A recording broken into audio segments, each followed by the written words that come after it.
Firstly many congratulation भैया for placement. तो चलिए सबसे पहले भैया का हम इंट्रोडक्शन जान लेते हैं, फिर इनसे हम कुछ क्वेश्चन पूछेंगे जिससे हमारे जो 2022 बैच के स्टूडेंट हैं इनके लिए हेल्पफुल हो सके। तो भैया सबसे पहले आप अपना इंट्रोडक्शन दे दीजिए। मेरा नाम प्रीतिवर्धन झा है और मैं अभी NIT जमशेदपुर से अपना MCA कर रहा हूँ।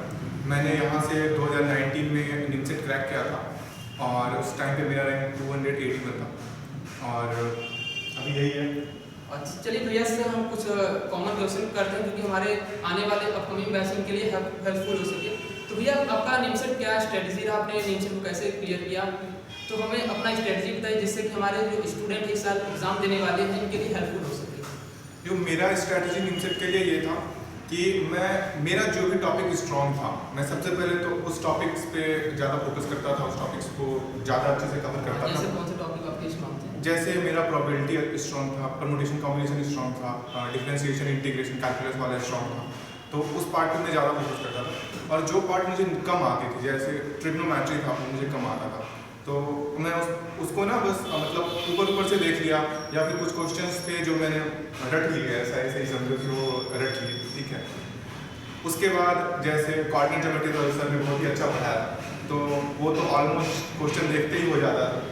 तो पहले तो मैथ्स में मेरा ये स्ट्रैटेजी था कि जो टॉपिक्स अच्छे से आ रहे हैं उसको और अच्छे से करें और जिसमें थोड़ी कमी है और अगर अभी टाइम नहीं है तो हम उसको छोड़ दिए थे। यानी कि जिस टॉपिक पे ज़्यादा कमांड है इसको एकदम बेस्ट बनाएं। हाँ, तो मतलब उसमें ये कर लो कि अगर कोई क्वेश्चन मतलब उसमें से कोई सा भी क्वेश्चन आ जाए तो वो 100% तुम्हारा सही हो, ऐसा स्ट्रॉन्ग कर लो। बाकी रीजनिंग मेरा स्ट्रॉन्ग था पहले से, तो मैं रीजनिंग के ज़्यादा क्वेश्चन करता था हमेशा। और कंप्यूटर साइंस तो करना ही चाहिए, कंप्यूटर साइंस के 10 क्वेश्चन होते हैं, बहुत आसान होते हैं। तो चलिए हमारा सेकंड क्वेश्चन है कि आपके लिए कोचिंग का टेस्ट सीरीज जो है ट्यूटोरियल कोचिंग टेस्ट सीरीज, ये कितना आपके मेन एग्जाम के लिए हेल्पफुल रहा है? टेस्ट सीरीज मतलब बहुत ही ज़्यादा इंपॉर्टेंट है। मेन एग्जाम में आपको टेस्ट सीरीज से 15 से 20 क्वेश्चन तो मेन एग्जाम में डायरेक्ट आ जाते हैं। अगर आपने पूरा का पूरा टेस्ट सीरीज किया हुआ है तो 15 से 20 क्वेश्चन करने में आपको 5 से 7 मिनट लगेगा बस, और आपके 15 क्वेश्चन के आसपास हो जाएंगे मैथ्स के, ठीक है। यानी कोचिंग का टेस्ट सीरीज एकदम मस्ट है। अगर मैं ये सजेस्ट करूँगा कि अगर 1 महीने का एग्जाम बचा रहा है तो उससे पहले जितने भी टेस्ट सीरीज हैं स्टार्टिंग से लेके अभी तक के सारे एकदम लगा जाओ, पूरा का पूरा डेली 2 से 3 घंटा टेस्ट सीरीज लगाओ, ठीक है। और प्रीवियस ईयर के पेपर्स भी लगाओ। टेस्ट सीरीज बहुत इंपॉर्टेंट है। टेस्ट सीरीज 2 अगर यहाँ देते हो तो एग्जाम का प्रैक्टिस होता है। चलिए हमारा तीसरा क्वेश्चन, जनरली क्या होता है कि हम लोग पढ़े बहुत रहते हैं, स्टूडेंट क्या होता है साल भर मेहनत किए रहते हैं लेकिन मेन एग्जाम टाइम में टाइम मैनेजमेंट नहीं कर पाते। तो आपने अपने टाइम को कैसे मैनेज किया ये हमको बताएं। देखो क्या होता है एग्जाम टाइम में टाइम मैनेजमेंट का क्या सीन होता है ना कि लोगों के दिमाग पे बहुत प्रेशर होता है एग्जाम का कि हमें एग्जाम देना है। उस टाइम पे कोई कुछ काम बोल देगा तो ऐसा लगता है कि क्या बोल दिया, नहीं कर पाएंगे, ठीक है। तो तुम्हें सबसे पहले ना अपनी प्रायोरिटी डिसाइड करनी होगी कि हमें किस चीज़ को प्रायोरिटी देना है। टाइम मैनेजमेंट में सबसे बड़ा चीज़ ये है कि तुम कभी भी उठो, कभी भी जगो, कोई ऐसा सीन नहीं कि तुम सुबह उठ के पढ़ो या रात में पढ़ो। कोई रात में पढ़ता है, कोई सुबह में भी पढ़ता है, ठीक है। पर तुम्हारी प्रायोरिटी एक चीज़ होनी चाहिए, पढ़ाई, ठीक है। तुम अगर अपना पूरा टाइम पढ़ाई को दोगे, ठीक है, 1-2 घंटा बीच में खेलोगे, ठीक है। मैं यही सजेस्ट करूँगा फिजिकल गेम खेलो तो वो ज़्यादा अच्छा रहेगा। हाँ, और सोशल मीडिया ये सब बहुत टाइम वेस्ट करते हैं, तो इससे जितना दूरी हो सके बना के रखो। हम लोग के कुछ भी नहीं था फोन में, फेसबुक इंस्टाग्राम सब मतलब सब कुछ डिलीटेड था और कुछ नहीं था। यानी कि प्रिपरेशन टाइम में सोशल मीडिया से दूर रहना चाहिए, एकदम जितना दूर रह सकते हैं लोग, क्योंकि वो काम नहीं आएगा आगे। अगर तुम्हारा निमसेट क्रैक हो जाएगा तो तुम्हारी कैरियर बनेगी, तुम आगे चलाना क्या है। चलिए हमारा नेक्स्ट क्वेश्चन है कि मेन एग्जाम में यानी कि जब आप निमसेट का एग्जाम देने गए थे तो इस समय आपके दिमाग में क्या चल रहा था जब आपने क्वेश्चन को देखा और क्वेश्चन को फेसअप करे तो आपके दिमाग में इसमें क्या चल रहा था? हाँ, ये बहुत ही इंपॉर्टेंट क्वेश्चन है। जब एग्जाम देने हम लोग जाते हैं, चाहे कोई भी बच्चा वो डरा हुआ वहाँ होता है, ठीक है। और हम लोग ये टाइम में ये होता है क्वेश्चन बहुत टफ आए थे, तो जब मैं पेपर सॉल्व कर रहा था तो मैथ्स के क्वेश्चन लग नहीं रहे थे, ट्राई कर रहा था, लग नहीं रहे थे स्टार्टिंग में। फिर कुछ क्वेश्चन लगे, मैंने पहले राउंड में पूरा पेपर सॉल्व किया, 10 क्वेश्चन मैथ्स के हुए थे। तो वहाँ पे होना ये चाहिए ना कि आपको अपना बेस्ट देना कि आप उस 2 घंटे में क्या कर सकते हैं, ठीक है। आपको अपना बेस्ट देना, ये नहीं सोचना है कि एग्जाम के बाद क्या होगा, मेरा सिलेक्शन होगा कि नहीं होगा। उस टाइम पे कुछ नहीं सोचना है, उस टाइम पे पेपर सॉल्व करना है। और जितना अच्छे से आप पेपर सॉल्व कर पाएंगे, जितना मतलब अपना पूरा 100% दे दो, उसके बाद एग्जाम दे के आओ, फिर रोना जो करना है करो, लेकिन उस टाइम पे पूरा 100%। यानी कि हमारा मेन फोकस एग्जाम टाइम पे एग्जाम पे रहना चाहिए, बाकी की चीजों के रिजल्ट के बारे में नहीं सोचना चाहिए। ड्यूरिंग एग्जाम रिजल्ट के बारे में नहीं सोचना है, ड्यूरिंग एग्जाम बस पेपर सॉल्व करना है। हम कितना अगर 2 मिनट भी बचा तो कितना क्वेश्चन इसमें कर सकते हैं, हमें ये सोचना है, कितना ज़्यादा से ज़्यादा मार्क्स गेन कर सकते हैं, ये सोचना है। और मेरा नेक्स्ट क्वेश्चन, आपने टाइम मैनेजमेंट कैसे, यानी कि आपने मैथ के लिए कितना समय दिया, रीजनिंग के लिए कितना टाइम दिया, इंग्लिश के लिए कितना टाइम दिया, इसकी हमको इसके बारे में बताइए। मैंने जब स्टार्ट में पेपर शुरू किया तो मेरा पहले ये था कि शुरू का जो 10 मिनट है उसमें मैं देखते जाऊंगा कि कितने क्वेश्चन मुझे डायरेक्ट आ रहे हैं शुरू से लेकर के, पहले मैथ्स, फिर कंप्यूटर, फिर रीजनिंग, और ये यानी कि एक बार हमको पूरा पेपर देख लेना, हाँ देख क्वेश्चन लेना, हमको आ रहा है। हाँ ठीक है, एक बार पूरा पेपर देख लेने से ये भी आइडिया हो जाता है। सबसे पहले तो जो आ रहा है डायरेक्ट टिक करो, ठीक है, जो नहीं आ रहा है मतलब जो ऐसा लग रहा है कि सॉल्व हो जाएगा उसको मैं मतलब ऐसे सर्कल करके आगे चलता रहता, तो ये बाद में सॉल्व करूँगा। उसके बाद मैंने डिसाइड किया था कि अब जब मेरे पास 1 घंटा 15 मिनट हो जाएगा तब तक मैं मैथ सॉल्व करूँगा जितना ज़्यादा से ज़्यादा हो सके मैथ सॉल्व कर। उसके बाद मैं गया कंप्यूटर साइंस में, क्योंकि कंप्यूटर के क्वेश्चन बहुत आसान थे, मुझे लगा मैं पूरा कर लूँगा, मैं पूरा कंप्यूटर किया। और फिर उसके बाद रीजनिंग और इंग्लिश किया।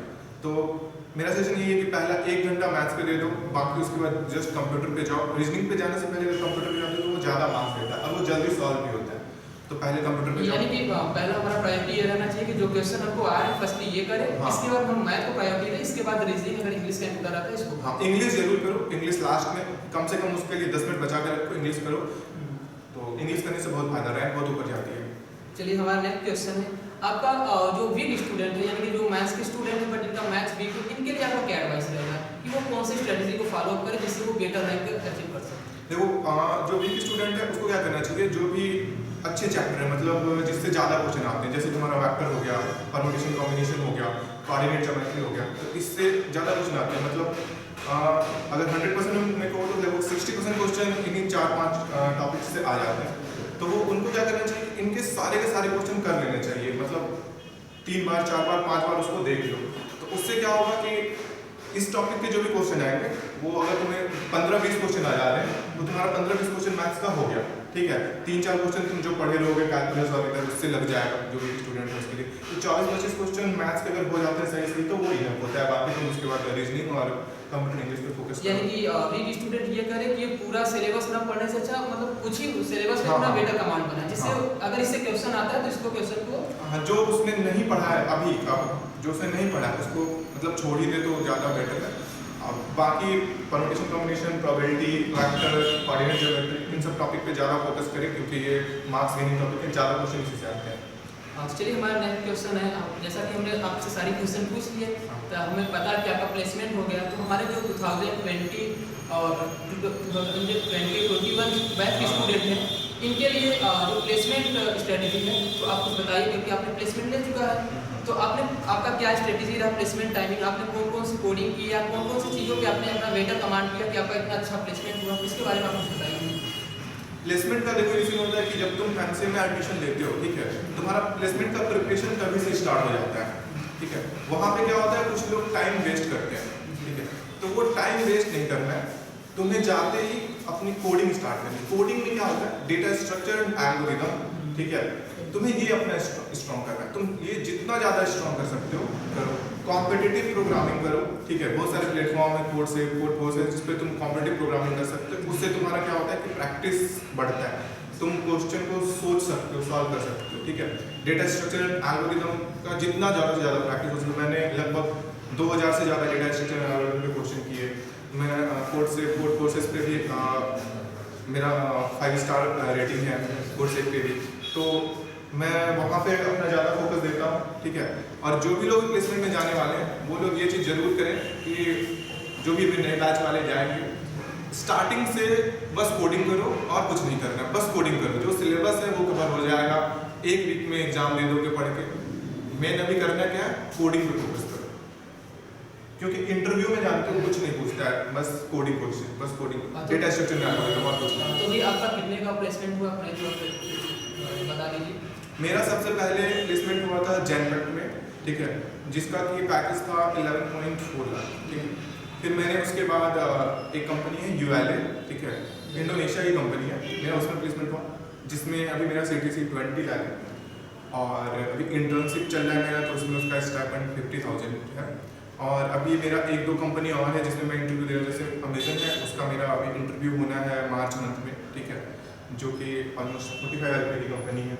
हाँ, और मैं साथ में ही गूगल भी ट्राई करने की कोशिश कर रहा हूँ, मैं अलग से जॉब के साथ कॉम्पिटिटिव प्रोग्रामिंग पे भी फोकस कर रहा हूँ ताकि मेरा मेन एम अभी गूगल ही है, तो अभी तो ये। तो भैया आपका बहुत बहुत थैंक यू कि आपने इतना अपना टाइम निकाला, हम हमारी कोचिंग को दिया, इसके many many congratulation and thank you भैया, Thank you. Thank you.